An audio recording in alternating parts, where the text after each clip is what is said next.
Sir study motivation कब दे रहे हो? सर एग्जाम तो आ गई है, एग्जाम मोटिवेशन डालो ना। सर पढ़ने बैठता हूं तो मन नहीं लगता, नींद आ जाती है।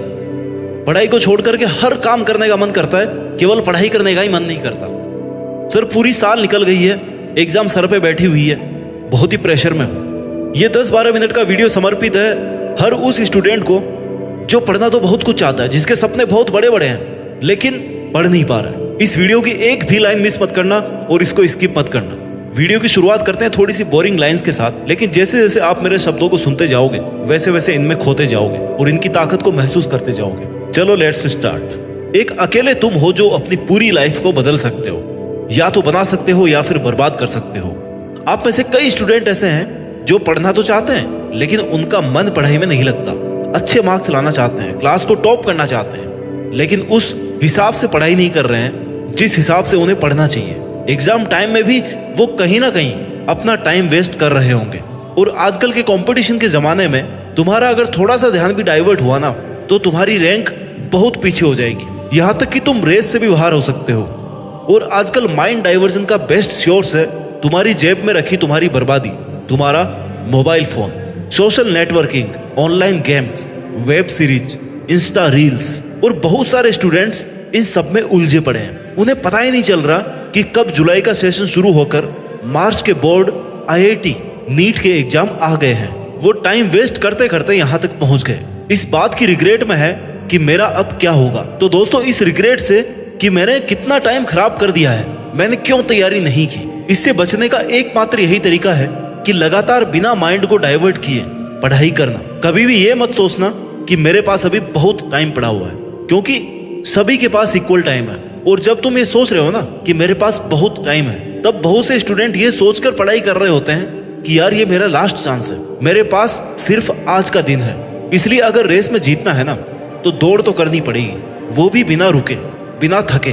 अगर तुम अपनी तैयारी बीच में छोड़ देते हो या सोचते हो कि यार कल कर लूंगा, थोड़े दिन बाद कर लूंगा, उसी वक्त एक अच्छी रैंक, एक अच्छे टॉपर बनने का सपना ना तुम्हें पीछे छोड़ देता है।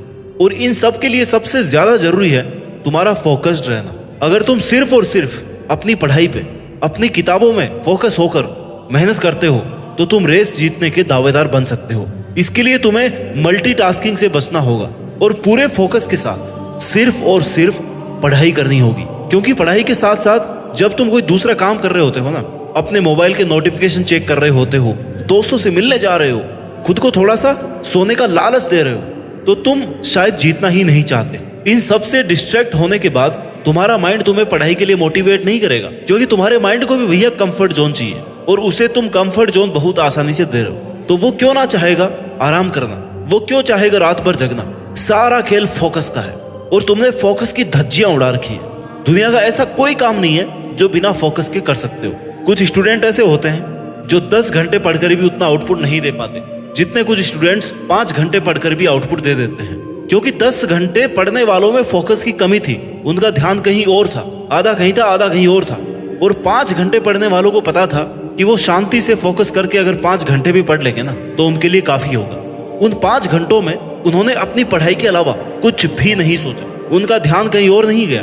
और प्रॉब्लम पता है क्या है? हमारी आदत पड़ गई है डिस्ट्रैक्ट होने की। हमें बहुत साधारण सी बात लगती है आधे घंटे पढ़कर 10 मिनट मोबाइल चलाने वाली आदत, और वो 10 मिनट का मोबाइल चलाना पता नहीं कब 2 घंटे में बदल जाता है, पता ही नहीं चलता।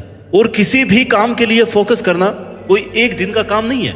एक जगह बैठकर शांति से पढ़ने के लिए इसे रोज करना पड़ता है, इसे अपनी आदत में लाना पड़ता है। तब जाकर 5 घंटे, 7 घंटे, 10 घंटे बिना डिस्टर्ब हुए आप पढ़ सकते हो। इसलिए जो स्टूडेंट्स एग्जाम की तैयारी कर रहे हैं, जिनके एग्जाम्स चल रहे हैं या आने वाले हैं, उनके लिए सबसे ज्यादा जरूरी है कि उन्होंने जो गोल सेट किया है ना, जो टारगेट लेकर के वो चल रहे हैं, उसको अपने माइंड में रखें, उसे याद रखें।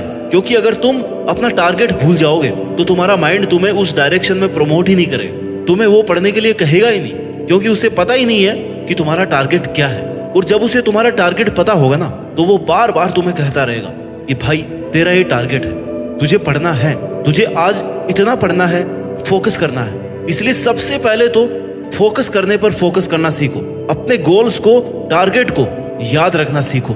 जितना ज्यादा और जितना स्ट्रॉन्ग तुम्हारा फोकस होगा ना, उतने ही अच्छे तुम्हारे रिजल्ट्स आएंगे। बिल गेट्स ने कहा था कि मैं सफल इसलिए हुआ क्योंकि मैंने बहुत ही कम चीजों पर फोकस किया। अगर मैं बहुत ज्यादा चीजों पर फोकस करता ना तो मेरा फोकस सेंट्रलाइज नहीं हो पाता, मैं वो काम कभी नहीं कर पाता जो मेरा रियल टारगेट था। इसलिए कम चीजों पर फोकस करो और फोकस को ऐसे रखो कि कैसा भी डिस्ट्रैक्शन आकर के तुम्हें तोड़ नहीं पाए, तुम्हें अपनी जगह से हिला नहीं पाए। अपने सिलेबस को इस तरह से डिवाइड करके पढ़ो जिससे वो तुम्हें बोझ नहीं लगे बल्कि तुम्हें मजा आए। खुद को ऐसे छोटे छोटे टारगेट्स दो जो आप डेली कंप्लीट कर सको, क्योंकि अगर तुम्हारा बनाया हुआ टाइम टेबल तुम्हारी कैपेसिटी के बाहर होगा तो तुम्हें इस बात का स्ट्रेस होगा कि यार आज का मैं गोल पूरा नहीं कर पाया। इसलिए हमेशा अपने टारगेट्स को छोटे छोटे टुकड़ों में बांट करके पढ़ाई कीजिए। कुछ भी काम करने से पहले अपने माइंड को अलर्ट कर लो कि ये काम करने के लिए बहुत ज्यादा पेशेंस चाहिए, बहुत ज्यादा फोकस चाहिए, क्योंकि तुम्हारा माइंड तुम्हारा दुश्मन है। तुम्हारा माइंड ही तुम्हें इमोशनल ब्लैकमेल कर सकता है। यही तुम्हें इंस्ट्रक्शन देगा कि यार थोड़ी देर बाद पढ़ लेना, आज नहीं पढ़ेगा तो क्या हो जाएगा, पढ़ तो लिया, 1 घंटा थोड़ी देर आराम कर ले। और ऐसे इंस्ट्रक्शन ये इसलिए देगा क्योंकि इसे चाहिए कंफर्ट जोन। इसलिए तुम्हें अपने माइंड को इमोशनली कंट्रोल करना सीखना होगा। तुम्हारा माइंड तुम्हें कमांड दे, इसके बजाय तुम माइंड को कमांड देना सीखो, अपने कंट्रोल में लाना सीखो। इसे तुम कहो कि भाई 1 घंटा पढ़ेगा ना तो ही कुछ अच्छा खाने को मिलेगा। इसे किसी भी चीज के लिए मना मत करो, क्योंकि जिस चीज के लिए आप अपने माइंड को रेस्ट्रिक्ट करते हो ना वो ज्यादा करने का मन करता है। इसलिए उसे उलझा के रखो। अपने माइंड को कभी भी ये मत कहो कि ये करना ही नहीं है, बल्कि ये कहो कि हाँ कर लेंगे, लेकिन एक बार 2 घंटे के लिए पढ़ लेते हैं, उसके बाद करेंगे। तुम सपने देखते हो और ये सोचकर पढ़ने बैठते हो कि आज पूरे 10-12 घंटे पढ़ूंगा। अभी तक तो किसी ने पढ़ना शुरू भी नहीं किया होगा, मैं ही टॉप करूंगा। और जैसे ही 1-1 घंटा पढ़ते जाते हो ना, आपका माइंड आपको कहने लगता है कि आज घूम लेते हैं, आज मोबाइल चला लेता हूँ, कल से पक्का पढ़ूंगा। और इसी डाइवर्जन से तुम्हारे माइंड की हैबिट बढ़ जाती है, क्योंकि तुम्हारे माइंड को पता है कि तुम एक बार कहने से डाइवर्ट हो जाओगे। इसलिए अपने माइंड के आगे बेवकूफ बनने की जरूरत नहीं है। जितना अपने माइंड के आगे बेवकूफ बनोगे उतने ही पीछे छूटते जाओगे। इसे कंट्रोल में रखो भाई, इसे भटकने मत दो, कंफर्ट जोन में आने मत दो, तभी ये पढ़ाई पर फोकस्ड रह पाएगा। अपने माइंड का डेली का क्या काम है, आप इसे पढ़ने को बोलोगे ना तो ये आपको डाइवर्ट करेगा। ये इसका साइकिल है जिसमें पहले आपको डिस्टर्ब करेगा, फिर आपको रिग्रेट करवाएगा कि यार तुमने आज का पूरा दिन खराब किया। खराब करने वाला कौन था? दिमाग। और बाद में रिग्रेट भी किसने करवाया? दिमाग ने। और फिर तुमने थोड़ा सा मोटिवेशन देगा कि यार अभी भी पढ़ लेते हैं, अभी टाइम है। फिर थोड़ी देर बाद दिमाग कहेगा कि नहीं यार अभी तो बहुत टाइम है, थोड़ी देर मूवी देख लेते हैं, थोड़ी देर सो लेते हैं। और फिर सोने के बाद ये फिर से रिग्रेट करवाएगा कि यार बहुत देर हो गई सोते हुए, आज भी कुछ नहीं किया, आज भी कुछ नहीं कर पाया, आज का दिन भी चला गया। इसलिए तुम्हें बस इस माइंड के इमोशनल साइकिल को तोड़ना है, जो तुम तभी कर पाओगे जब तुम अपने माइंड को टेक कर पाओगे, तभी तुम जीत पाओगे, तभी तुम टेक कर पाओगे, तभी अपना एग्जाम आराम से लिख पाओगे। क्विक डिसीजन लेना सीखो। जैसे किसी काम को करने बैठो ना तो तुरंत खुद को कमांड दो कि यार बस जस्ट 5 सेकंड में ये काम शुरू करना है, क्योंकि वो 5 के सेकंड है ना, वो टाइम तुम्हारे आने वाले 2-3 घंटे डिसाइड करेगा। अगर तुमने उन 5 से 10 सेकंड में खुद को हरा दिया, तुरंत अगर डिसीजन नहीं लिया, तुरंत वो काम शुरू नहीं किया, तो फिर टाइम वेस्ट होना शुरू हो जाएगा। जैसे अगर आपको उठना है, आपका अलार्म बज रहा है, तो तुरंत अलार्म बजते ही उठ जाओ।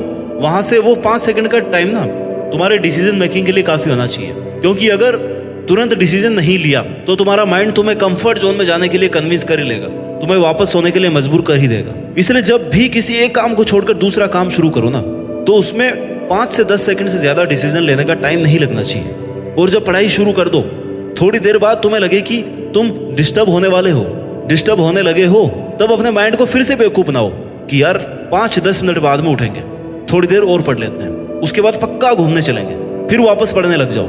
इससे तुम्हारा सीटिंग टाइम बढ़ता जाएगा, तुम्हारा माइंड भी तुम पर हावी नहीं होगा, क्योंकि तुम इसे बार बार ये लालच दे रहे हो कि हाँ करेंगे वही जो ये कह रहा है, लेकिन थोड़ी देर बाद में। और तुम्हारे माइंड को ये लगता रहेगा कि हाँ थोड़ी देर और पढ़ लेता हूँ, 1 घंटा पढ़ लेता हूँ, उसके बाद में आराम करने को मिलेगा। और यही है इमोशनल कंट्रोल, अपने ब्रेन को कंट्रोल करना, जो फोकस रहने के लिए सबसे ज्यादा जरूरी है। पढ़ाई करते करते जब रिग्रेट आने लग जाए ना, तब समझ लेना कि तुमने काफी सारा टाइम वेस्ट कर दिया है, क्योंकि रिग्रेट तभी आता है जब हम अपना ही बनाया हुआ टाइम टेबल फॉलो नहीं कर पाते। इसलिए रिग्रेट से बचना है ना तो डेली का काम डेली ही होना चाहिए। तेरे पास आज कौन सा नया बहाना है नहीं पढ़ने का? तुझे तो पढ़ना ही होगा ना, क्योंकि तेरे घर वालों ने तुझसे उम्मीद लगाई है कि मेरा बेटा या बेटी टॉप करेंगे, अच्छा पढ़ रहे होंगे, तेरी माँ मन्नतें मांग रही होगी, तेरा बाप दिन रात मेहनत कर रहा होगा। तो जब डिस्ट्रैक्ट होने लगे ना तो एक बार उनको याद कर कि वो तुझे यहाँ तक भेजने के लिए किन किन परिस्थितियों से होकर के गुजरे हैं। इसलिए तेरे सामने कितनी भी मुश्किलें, कितनी भी चुनौतियां आए, तुझे जीतना ही है। तुझे इतना अच्छा करके दिखाना है जितना तेरे घर वालों ने सोचा भी नहीं होगा। वो भी एक बार यही बोले, यार हमने तो सोचा ही नहीं था कि तू यहाँ तक पहुंच जाएगा, तू इतना टॉप कर जाएगा। और सूरज की तरह जलना है ना, तो बेटा तपना तो पड़ेगा, मेहनत तो करनी पड़ेगी। एक आड़ा टेढ़ा पत्थर भी हथौड़े की चोट से ना एक खूबसूरत मूर्ति में बदल जाता है, उसके बाद ही वह बहुमूल्य बनता है। तुझे पीछे खींचने वाले बहुत से दोस्त, रिश्तेदार, परिस्थितियां मिलेंगी जो तुझे बार बार ये कहेंगे कि ये तेरी औकात का नहीं है। तू कहाँ IIT MBBS के सपने देख रहा है, छोड़ना यार, मजे लेते हैं। तुझे ऐसे लोगों को कोई जवाब नहीं देना है, इनको जवाब तेरी एग्जाम के रिजल्ट देंगे और चीख चीख कर देंगे कि हाँ मेरी औकात है, मैंने करके दिखाया अपने दम पर। सपने पूरे करने के लिए समझदार नहीं, पागल बनना पड़ता है। और सपने देखने से सफलता नहीं मिलती, उन पर रात भर मेहनत करनी पड़ती है। कई रातों की नींद जाग कर अपने सपनों को टाइम देना पड़ता है। कमजोर लोग तभी रुकते हैं जब वो थक जाते हैं, और विनर्स तभी रुकते हैं जब वो जीत जाते हैं। आप मेहनत करोगे तो जिंदगी में जो चाहोगे ना वो हासिल कर पाओगे, बस खुद पर विश्वास बनाए रखना है। आज अपने ड्रीम्स के पीछे भागोगे तो कल लोग दौड़कर आपके पीछे भागेंगे। सफर धुंधला हो सकता है लेकिन वो मंजिल नहीं, वो दौर बुरा हो सकता है लेकिन जिंदगी नहीं। इसलिए अपने सपनों को पूरा करने के लिए, अपने माँ बाप के सपनों को पूरा करने के लिए नींद, आराम, मजे, मोबाइल और गेम्स जैसे व्यक्तिगत छोटे छोटे स्वार्थ छोड़ने पड़ेंगे। इनका त्याग करना पड़ेगा, क्योंकि दोस्त ये वक्त यारी का नहीं, ये वक्त तैयारी का है। तो यारी छोड़ और तैयारी में लग जा आज से, अभी से। तुझे निखरना है, चमकना है, तो इसके लिए तुझे अपनी पूरी जी जान लगाकर पूरे फोकस के साथ बिना किसी डाइवर्जन के अपनी पढ़ाई करनी है और देश में अपना ही नहीं बल्कि दुनिया में देश का नाम रोशन करके दिखाना है। जय हिंद, वंदे मातरम।